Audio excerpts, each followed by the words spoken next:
Hey everyone, in this video I'm going to be discussing the background size property in CSS. I'm sure you all know how important backgrounds can be when it comes to design. They can make or break the overall look of a website. And that's where the background size property comes in. It allows you to adjust the size of our background images according to our needs. Let's see this in action. Following along from the previous videos, you should already have the index.html set up to point to an external CSS file. You should also have an image folder with two images in it, a big game image and a small game image. If you do not already have this set up, pause the video and take a moment to do so. I've also included links in the description where you can find the code and images to get you started. Open Live Server if you don't already have it open.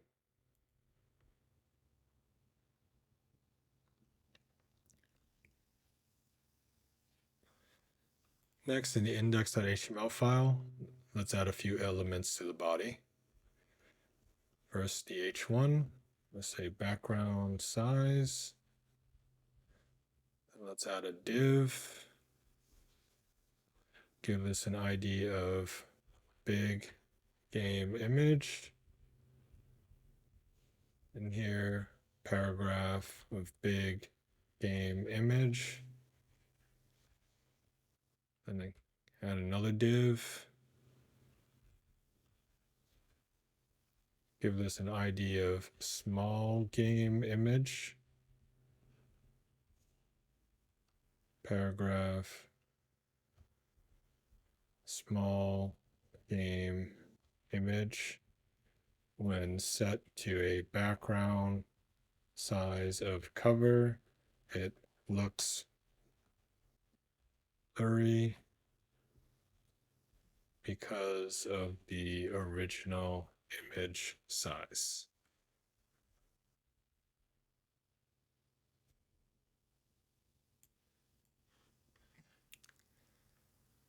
Over in the styles.css file, let's add some basic styling for the divs and then set up the background images, background repeat, and background size for the IDs.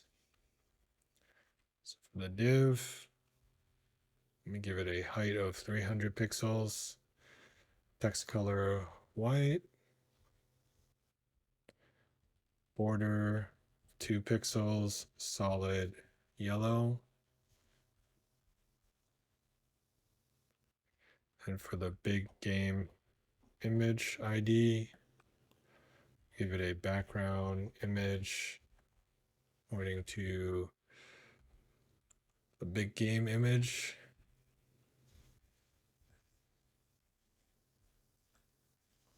Give it a background repeat of no repeat. Give it a background size of cover. And for the small game image, give it a background image pointing to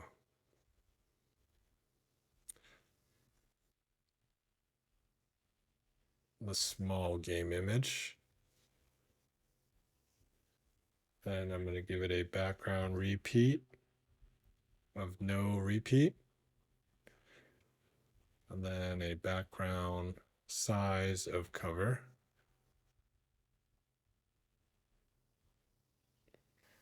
You can see if you compare these two images, because this one was originally a much smaller image, it looks very blurry because the background size of cover caused it to expand, versus this caused the original image to shrink a little bit so that we could see the full image.